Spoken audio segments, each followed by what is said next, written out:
Hi అండి, ఇది 4K అంటాం, 4 కొమ్ముల రేషన్ ప్యూర్ హ్యాండ్లూమ్ చెరీ. పిస్తాకి రెడ్ బార్డర్, రెడ్ అంచు, చిన్న బార్డర్ అడుగుతున్నారు అందరూ. ప్రతి ఒక్కరు వచ్చిన కస్టమర్లు అందరూ దీనికోసం అదే పనిగా స్పెషల్గా చిలకలు, పీకాక్స్, మొత్తం ఫ్లవర్సు, అది యొక్క కుట్టు బార్డర్ అండి. ఇది మెయిన్ కాంచీవరం కుట్టు అంటాం దీన్ని.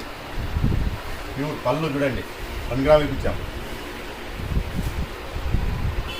బ్లౌజ్కి కూడా డిజైన్ మొత్తం ఎంబోస్. దాని తర్వాత అండి నెక్స్ట్ ఇది ఎల్లోకి పింక్, మొత్తం 4K అంటే 4 కొమ్ములతో నేల్ అండి. Green, silver, pink, background gold జెరీ. చూడండి ఇది కూడా బార్డర్ కానీ డిజైన్ కానీ ఎలా ఉంది. నెంబర్ ఆఫ్ చూడండి పళ్ళు ఎలా వచ్చిందో. మొత్తం గోల్డ్ జెరీ ఇచ్చాం 1 గ్రామ్.